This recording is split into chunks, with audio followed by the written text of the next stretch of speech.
हाय guys, मैं हूं Ruman. Welcome to my channel universal miracles. आज हम देखने वाले हैं कि लॉ ऑफ अट्रैक्शन सिर्फ एक मिथ्य है या फिर उसका साइंस से भी कुछ रिलेशन है। मतलब ये कि साइंस से रिलेटेड कुछ है या ऐसे ही सब लोग उठाए हैं कि लॉ ऑफ अट्रैक्शन से हमें हमारी चीजें मैनिफेस्ट हो सकती हैं। आज हम यही देखेंगे कि लॉ ऑफ अट्रैक्शन किस तरह से वर्क करता है। अगर हमारे लाइफ में लॉ ऑफ अट्रैक्शन हम अप्लाई कर रहे हैं तो हमें तो ये जानना पड़ेगा कि लॉ ऑफ अट्रैक्शन एक्चुअली है क्या, कर वर्क कैसे करता है, कैसे हमें हमारी चीजें मिल सकती हैं, कैसे हमारे डिजायर पूरे होते हैं, कैसे कोई किसी को अट्रैक्ट कर सकता है, ये इसके पीछे का साइंस एक्चुअली है क्या, ये आज हम सीखने वाले हैं। तो सो गाइस, इस वीडियो में बने रहिएगा एंड तक और आज हम देखेंगे कि लॉ ऑफ अट्रैक्शन साइंस के बेस में किस तरह से वर्क करता है। सो गाइज, मैंने जब लॉ ऑफ अट्रैक्शन सीखा था तो मुझे भी ऐसे ही लगता था कि वो कोई मैजिक है या फिर कोई मिरेकल्स है जो हमारी लाइफ में बस एक थॉट क्रिएट करने से होता है। जिस तरह से मैं इस लॉ ऑफ अट्रैक्शन की जर्नी में आगे बढ़ते गई ना गाइज, तब मुझे समझ में आया कि एक्चुअली लॉ ऑफ अट्रैक्शन कोई मैजिक मिरेकल्स नहीं है, बल्कि एक साइंस है जो हम उसे अप्लाई हमारी लाइफ में अप्लाई करके हमें जो भी डिजायर चाहिए हम उसे पा सकते हैं। एक्चुअली इसके पीछे छोटा सा लॉजिक ये है कि जब हम किसी चीज पे ना बहुत ज्यादा फोकस करते हैं तो हमारे माइंड में उस चीज से रिलेटेड हर एक चीजें हमें दिखने लगती है।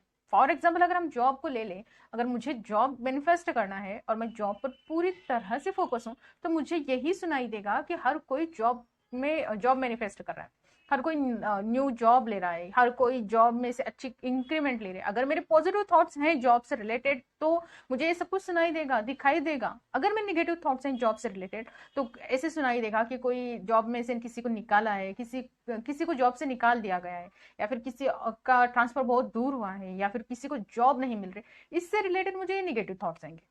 तो आप अपने आप को आइडेंटिफाई करना है ना, तो आप किसी भी डिजायर को मैनिफेस्ट कर रहे हो तो समय पहले आप ये देखना स्टार्ट करो कि आप जिस भी डिजायर को मैनिफेस्ट कर रहे हो उससे रिलेटेड आपको क्या क्या दिख रहे हैं इन्वायरमेंट में। अगर निगेटिविटी दिख रही है तो समझ लीजिए कि आपके अंदर निगेटिविटी है उससे रिलेटेड, तब आपको दिख रहा है ये सब कुछ।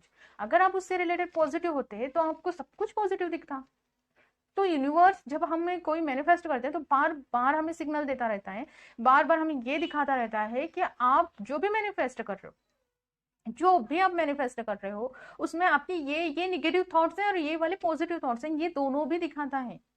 तब आपको इसमें अवेयर होने की जरूरत है, बिकॉज अगर हम अवेयर होंगे तभी तो हमारे मैनिफेस्टेशन अच्छे हो सकते हैं ना। बेस्ट वे कि आप अवेयर हो जाओ, आप जो भी मैनिफेस्ट करो उससे रिलेटेड अवेयर हो जाओ। सब लॉ ऑफ अट्रैक्शन को हम साइंस के हिसाब से देखते हैं तो तभी हमें ये समझ में आता है कि इसमें सब में बड़ा रोल हमारे माइंड का होता है। अगर हम निगेटिविटी की तरफ ज्यादा फोकस है तो लाइफ में वही आनी है। तो बेस्ट वे अपने आप को संभालो, अपने माइंड की पावर को समझो, तब जाके आपको अच्छी अच्छी चीजें मैनिफेस्ट होंगी। अगर आपको अपने माइंड के पावर को जानना है तो इस आई बटन में मेरी वीडियोस की लिंक देती हूँ, आप उसे पूरी तरह से देख लेना और फिर समझ लेना कि आप कितने पावरफुल हो। फिर जाकर कोई भी चीज मैनिफेस्ट करना, पहले खुद रेडी तो हो जाओ। कोई कह देना कि हमारा माइंड एक खेत की तरह है, अगर हम उसमें जो भी बोएंगे वही फसल उगेगी ना। तो फिर खेत में बोने से पहले उसे तैयार किया जाता है। क्या आप जैसे खेत को तैयार कर रहे हो क्या? पहले उससे सीखो, उसे ठीक बनाओ, उसे पॉजिटिव करो, उसमें लिमिटिंग बिलीव्स हैं उसे निकाल दो, फिर आप मैनिफेस्टेशन की तरफ बढ़ना इजी। क्योंकि अगर आप पॉजिटिव मैनिफेस्टेशन चाहते हो तो आपको अपने लिमिटिंग बिलीव्स को टैकल करना पड़ेगा, निकालना पड़ेगा। इसमें जो नेक्स्ट चीज आती है वो है क्वांटम फिजिक्स के बारे में। हम क्वांटम फिजिक्स का सिंपल से मीनिंग ये है कि अगर आप अपने माइंड पावर को समझना स्टार्ट करते हो, अगर आप अपनी रियलिटी को छोड़ना चाहते हो तो आपको क्वांटम जंपिंग करना पड़ेगा। उससे रिलेटेड मैं एक डिटेल्स में वीडियो बनाऊंगी, उसे आप देख लेना। क्वांटम फिजिक्स का सिंपल सा मीनिंग ये है कि आपको अपने डिजायर रियलिटी की तरफ फोकस होना है, उसे जीना है।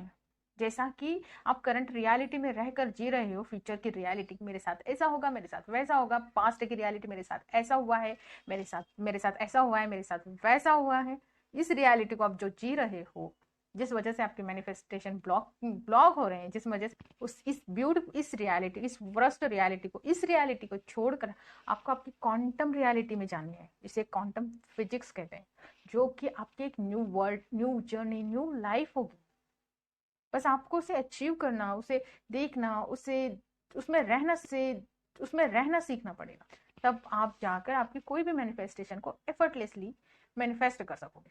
न्यूरोप्लास्टिसिटी जो है वो न्यूरोप्लास्टिसिटी का मतलब यह है गाइस कि अगर हम किसी चीज को जान के अनजान के बार बार यूज कर रहे हैं, कॉन्शियसली अनकॉन्शियसली अगर हम किसी चीज को बार बार दोहरा रहे हैं, कर रहे हैं, तो वो हमारी रियलिटी बनेगी।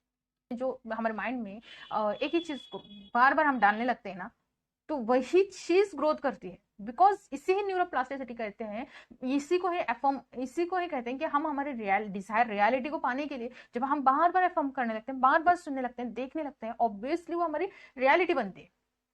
और न्यूरोप्लास्टिसिटी का मीनिंग यही है कि हमारे माइंड में चीज ऐसे फिट हो जाती है, ऐसी चली जाती है कि उससे मैनिफेस्टेशन फास्ट होने लगते हैं। ये मैनिफेस्टेशन का बेसिक है। अगर आप मैनिफेस्टेशन में फास्ट होना चाहते हैं, मास्टर बनना चाहते हैं, या अगर आप मैनिफेस्टेशन में ग्रोथ करना चाहते हैं, या फिर अगर आप मैनिफेस्टेशन को ईजी करना चाहते हैं ना, सब में पहले आपकी बेसिक जो भी है उसे क्लियर करो। उससे लिमिटिंग बिलीव्स, नेगेटिव पैटर्न जो भी आपको रिलीज करना पड़ेगा, तभी जाके मैनिफेस्टेशन इजी हो सकते हैं। जो भी हो, आपकी जो भी एफर्मेशन हो, एक कॉमन एफर्मेशन होनी चाहिए। किसी डिजायर से रिलेटेड एफर्मेशन नहीं करनी है आपको, एक कॉमन एफर्मेशन करनी है। उससे पहले नेगेटिविटी को टैकल करना है, फिर एक कॉमन एफर्मेशन करनी है, और उससे आपके दिमाग को एक पावर पहुंचानी है। जो आज तक हम अपने आप को समझ रहे हैं कि हम पावरलेस हैं, तो उससे अपने दिमाग को एक पावर पहुंचानी है, खुद को समझाना है कि आप पावरफुल हो, फिर मैनिफेस्टेशन की तरफ जाना है। ठीक है, तो पॉइंट है ना उसमें है पावर ऑफ इंटेंशन। आपको इंटेंशन क्लियर करना है। पिछले वीडियोस में भी मैंने बताया कि आपको इंटेंशन क्लियर करना है पूरी तरह से। आप मैनिफेस्टेशन वो नहीं करते जो आपको चाहिए, आप मैनिफेस्टेशन वो करते जो आप हो। अगर आप जॉब में ऑलरेडी होते, तो आप जॉब के रिलेटेड क्यों टेक्निक करते, क्यों अफर्मेशन करते? यही सोचने वाली चीज है। अगर मैं किसी चीज को चाहती हूँ, मेरे पास है, तो मैं उसके लिए थैंकफुल होंगी ना, ग्रेटफुल होंगी। मैं उससे रिलेटेड अफर्मेशन नहीं करूंगी। कॉमन सेंस इतना है कि आपको इंटेंशन क्लियर करना है। कंफ्यूजन मत होना, बस कंफ्यूजन मत हो। आप टेक्निक कर रहे हो, आप जो भी कर रहे हो, जो भी टेक्निक कर रहे हो, या फिर जो भी अफर्म कर रहे हो, तो वो चीज मिलने के बाद अफर्म करना है, बाद आपको जो भी एक्सप्रेस करना है, मिलने के बाद वाली फीलिंग्स आपको एक्सप्रेस करनी है, राइट? लेकिन आप क्या कर रहे हो, चीज पाने की फीलिंग्स कर रहे हो। चीजें पाने की फीलिंग्स में आओ आप, जैसे कि वांटिंग वाली फीलिंग्स में हो। आप कह रहे हो कि मुझे वो चाहिए, अनकॉन्शियसली आप कह रहे हो कि मुझे वो चाहिए, और ये आपको भी पता नहीं चल रहा है कि आप क्या कर रहे हो, और फिर कहते हो कि मैनिफेस्टेशन नहीं होता। कैसे होगा? आप खुद ही लैक वाली फीलिंग्स दे रहे हो। अब्राहमिक्स खुद बोलते हैं कि आप जब भी टेक्निक पर जाते हो तो डेंजर इसलिए होता है क्योंकि आप उसकी करंट रियलिटी को मैनिफेस्ट कर रहे हो, वो नहीं है उससे मैनिफेस्ट कर रहे हो, वो चीज है इसलिए मैनिफेस्ट नहीं कर रहे आप। यही तो है लॉ ऑफ अट्रैक्शन, यही तो सब कुछ है। क्वांटम जंपिंग करने के लिए ही तो हम टेक्निक करते हैं। हमारे इमोशनल को ही हम बैलेंस, हाई वाइब्रेशन करने के लिए ही तो टेक्निक करते हैं ना। इसीलिए हमेशा से कहती हूँ कि आपकी इंटेंशन क्लियर करो कि आपको क्या चाहिए। अगर कार चाहिए तो कौन से रंग की चाहिए, कौन सा मॉडल चाहिए, कौन सी कंपनी की चाहिए, कितने में चाहिए, ये सब कुछ, या फ्री चाहिए, ये सब कुछ आपको लिखना है, क्लियर करनी है, फिर मैनिफेस्टेशन के लिए बैठना। और मैनिफेस्टेशन में बैठते वक्त भी फिर मैनिफेस्टेशन करना। फिर मैनिफेस्टेशन करते वक्त भी आपको ये सोचनी है कि वो चीज़ आपके पास ऑलरेडी है और आप उसके लिए थैंकफुल हो, ना कि आपको वांटिंग वाली फीलिंग्स रखनी है। ये बहुत छोटी छोटी चीजें होती हैं जिस वजह से मैनिफेस्टेशन डिले होता है या मैनिफेस्टेशन होता है, कभी कभी होता नहीं। इन छोटी छोटी चीजों की वजह से ही तो मैनिफेस्टेशन नहीं होती। और फिर हम सोचते हैं कि हमने ऐसे क्या गलती की है कि मैनिफेस्टेशन नहीं हुई। हमें पहले खुद को सिखाना पड़ेगा कि एक्चुअली मैनिफेस्टेशन कैसे होता है, फिर हमें मैनिफेस्ट करना होगा।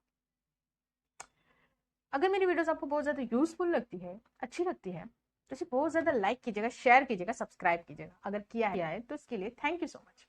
मिलते हैं नेक्स्ट वीडियोस में, तब तक के लिए टेक केयर, बाय बाय।